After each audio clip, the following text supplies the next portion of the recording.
కౌసల్యా సుప్రజా రామ పూర్వా సంధ్యా ప్రవర్తతే ఉత్తిష్ట నరశార్దూల కర్తవ్యం దైవమాన్నికం.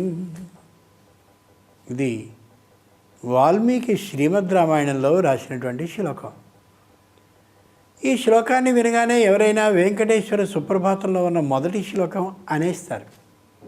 కానీ రమ్య జామాతృ ముని వెంకటేశ్వర సుప్రభాతాన్ని వ్రాసినటువంటి మహానుభావుడు తన సుప్రభాతంలో మొట్టమొదటి శ్లోకంగా దేన్ని ఉంచితే ఆ సుప్రభాతం శాశ్వత కాలం ఉంటుందా అని బాగా ఆలోచించి వాల్మీకి మహర్షి వ్రాసిన శ్రీమద్ రామాయణంలోని ఈ శ్లోకాన్ని తన సుప్రభాతంలోని మొదటి శ్లోకంగా ఉంచుకున్నాడు. కాబట్టే సుప్రభాతం అలా లోకం నిండుగా వ్యాప్తి జరుగుతోంది అన్ని యుగాల్లో.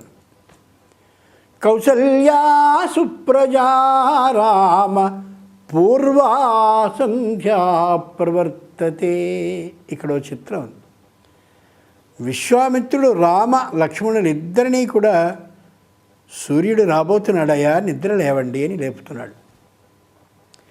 పిల్లల్ని నిద్ర లేపవలసినటువంటి సమయం ఏది అనేది ఇతిహాసాలు పురాణాలు మనకి ప్రమాణంగా తెలియచేసేటటువంటిది ఇక్కడ కనిపిస్తుంది.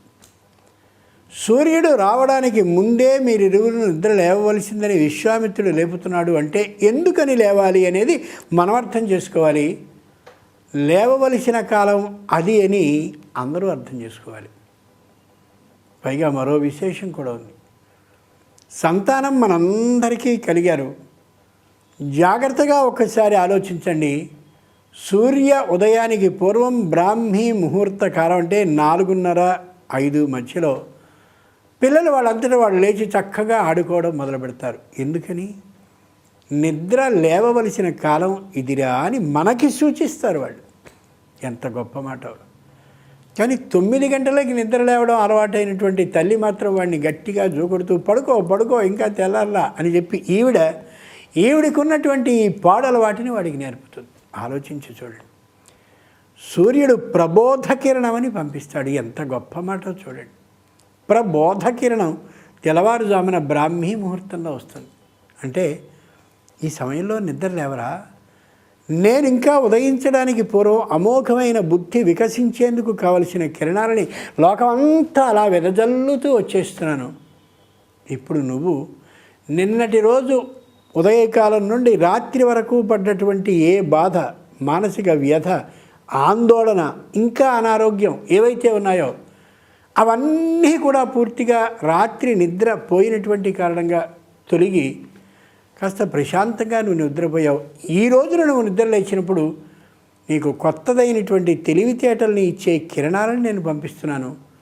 నిన్నటి రోజున ఏ సమస్యకి పరిష్కారం దొరక్క నువ్వు ఇబ్బంది పడ్డావో దానికి నేను పరిష్కారాన్ని చెప్పే కిరణ ప్రసారాన్ని నీ బుద్ధిలోనికి ఏర్పాటు చేస్తున్నానని సూర్యుడు తన కిరణాలని పంపించే అమోఘమైన కాలం 4:30-5 తెల్లవారుజామున.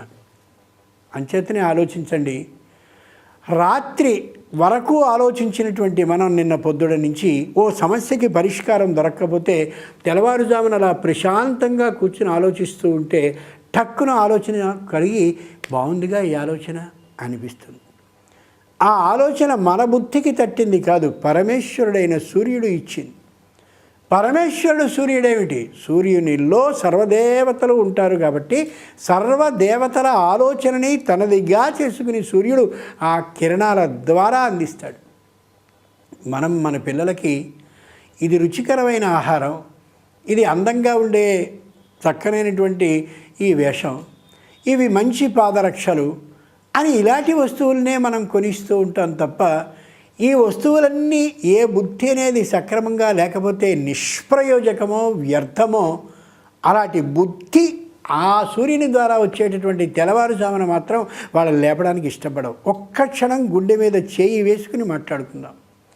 తెల్లవారుజామున వాడు లేవాలి అనేసరికి అబ్బో వెర్రినాగన్న రాత్రి అంతా తక్కువ నిద్రపోయి ఉంటాడు కాబట్టి వాడిని లేపద్దని లేపం. అది సరికాదు. సూర్యుడు ప్రబోధ కిరణాన్ని స్వయంగా ఇస్తూ అమోఘమైన తెలివితేటలని పెంపొందించేందుకు కావలసిన కిరణ ప్రసారాన్ని చేసేటటువంటి సమయంలో వాళ్ళని నిద్ర లేపి కానీ ఉంచినట్లయితే కేవలం ఆ కిరణాలు అలా ప్రసరిస్తూ ఉంటే చాలు వాళ్ళకి కొత్తవైనటువంటి ఆలోచనలు వస్తాయి.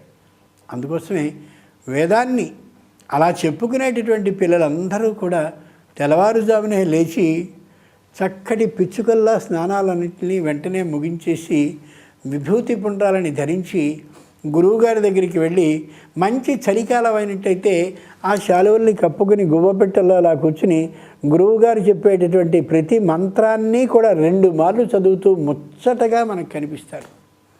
ఇది నిజం కాబట్టే 82 పన్నాల ఆ వేదం ఏదైతే ఉందో దాంట్లో ఎక్కడి మంత్రాన్ని మొదలు వాళ్ళకు అందించినా చిట్ట చివరి వరకు అక్షరం తప్పు లేకుండా ఉదాత్త అనుదాత్త స్వరిత భేదాల క్రమం తప్పకుండా వాళ్ళు చెప్తున్నారు. 3 నిమిషాల పాటని పాడడానికి 36 సార్లు చూసుకునేటటువంటి మనకి వేద అధ్యయనం చేసి వేదాన్ని చూడకుండా చెప్పేటటువంటి వేద పండితుల యొక్క గొప్పదనాన్ని ఒక్కసారి పరిశీలించి చూస్తే ఆశ్చర్యం వేయక మానదు.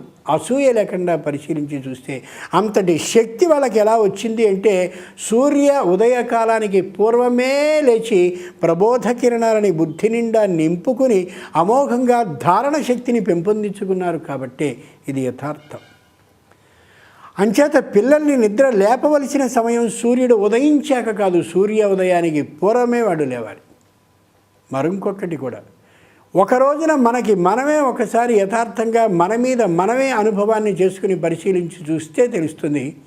సూర్య ఉదయకాలానికి ముందే లేచి స్నానాన్ని అది చేసి చక్కగా దైవం ముందు కూర్చున్నట్టయితే ఆ రోజంతా ఎంత ఉత్సాహంగా ఆనందంగా మంచి శక్తితో ఉంటామో, అదే సూర్యోదయం అయిపోయిన తర్వాత బద్ధకంగా నిద్రలేస్తే ఎంత అదో తీరైనటువంటి ఆలోచనతో మన శరీరాన్ని అలా ఏదో చెప్పలేనటువంటి బాధతో ఈడ్చుకుంటూ పోతామో మనకు అర్థమవుతుంది. మరో విశేషం కూడా ఉంది. మనం కాదు, నిజానికి నిద్ర లేపేటటువంటి కోడి చూడండి, తెల్లవారుజామునే అరుస్తుంది. ఇది నిద్రలేచే సమయం రాని. పక్షులన్నీ కూడా కిచకిచలాడుతూ ఇది నిద్రలేచే సమయం రా, లేవండిరా. మేము లోకంలో అన్నిటికంటే అధమ పక్షులని చెప్పబడుతూ ఉండేటటువంటి జాతికి చెందిన వాళ్ళం. లోకంలో ఎవరైనా తక్కువగా ఉండి తక్కువగా చూడబడవలసినటువంటి పరిస్థితిలో వాడిని ఓరి పక్షి అని తిడతాం, వాడు తక్కువ ప్రాణి అని. కానీ ఆ పక్షి తెల్లవారుజామున లేస్తుందే, దానికంటే ఆలస్యంగా లేస్తే మనం నిజంగా వాళ్ళని పక్షి అని తిట్టగలిగినటువంటి అధికారం ఉన్నవాళ్ళమేనా? ఆలోచించి చూడండి. పక్షులన్నీ తెల్లవారుజామునే కిచకిచలాడుతూ లేస్తాయి. పాము లేస్తుంది, ఇతరమైనటువంటి సరీసృపాలన్నీ లేస్తాయి. కలుగుల్లో ఉండేటటువంటి ఎలుకలు, అలాగే పాములు, జలచరాలు, వనచరాలు, ఆకాశంలో తిరిగేటటువంటి పక్షులు, ఇంకా మిగిలినటువంటి అన్ని విధాలైన నడక కలిగినవి లేవడమే కాక వృక్షాలు కూడా చక్కగా అలా మెల్లగా ఆకుల్ని విచ్చుతూ పుష్పాలని అలా విచ్చుకునేలా చేస్తూ, అంతేకాక ఫలాల్లోకి అమోఘమైనటువంటి ఔషధీ శక్తిని పెట్టి ఫలాన్ని వృద్ధి చేస్తూ తెల్లవారుజామున ఇవన్నీ చేయడానికి కారణం సూర్యభగవాను యొక్క కిరణ ప్రసారం మాత్రమే. ఒక్కసారి అరటి చెట్టుని మనం కానీ చూసినట్టయితే తెల్లవారుజామున కనిపించేటటువంటి అరటి ఆకు విచ్చుకుంటున్నటువంటిది పరిశీలించి చూస్తే, అలాగే మందార పుష్పాన్ని కానీ విచ్చుకునేటటువంటి దాన్ని చూస్తే సూర్యుని యొక్క కిరణ ప్రసారం ఎంత అమోఘంగా దాన్ని మెల్లమెల్లగా వృద్ధి చేస్తూ ఉంటుందనేది అతి స్పష్టంగా మనకి అర్థమవుతుంది. అందుకని యథార్థంగా పిల్లల్ని బుద్ధిమంతులుగా చెయ్యాలి, బద్ధకం లేనివాళ్ళుగా చెయ్యాలి, వెంటనే చెప్పగానే గ్రహించగలిగిన శక్తివంతులుగా చెయ్యాలి, వాళ్ళు మంచి ఉత్సాహంతో ప్రతి దాంట్లోనూ చురుకుగా ఉండేలా చెయ్యాలి అని అన్నట్లయితే వాళ్ళని తెల్లవారుజామునే నిద్ర లేపాలి.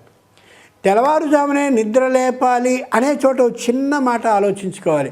వాళ్ళని నిద్ర లేపాలి అంటే మనం అంతకు ముందే నిద్ర లేచి స్నానం చేసి సుఖంగా శుభ్రంగా వాళ్ళకి కనిపించాలి తప్ప వాళ్ళతో పాటు కూడా మనం అశుభ్రంగానే ఉండి నిద్ర లేచినట్టయితే నువ్వు నిద్రపో నేను నిద్రపో అని ఇద్దరూ కలిసి నిద్రపోయినట్టయితే సూర్య కిరణ ప్రసారానికి నోచుకున్న వాళ్ళం కాము. కాబట్టి వాళ్ళని నిద్ర లేపాలి అంటే 15 రోజుల నుంచి ముందే మనం ఆ విధంగా స్నానాన్ని చేసి ఇది మంచి కాలం రా అని వాడికి అర్థమయ్యేలా చేసి మా ఇంట్లో అందరూ కూడా తెల్లవారుజామునే నిద్రలేస్తారనే ఒక అలవాటుని ఏర్పాటు చేస్తే చక్కగా పిల్లలు బుద్ధిమంతులవుతారు, ఆరోగ్యవంతులవుతారు, ఉత్సాహంతో ఉంటారు, బద్ధకం లేని వాళ్ళు అవుతారు, దూరదృష్టి కలిగిన వాళ్ళు అవుతారు.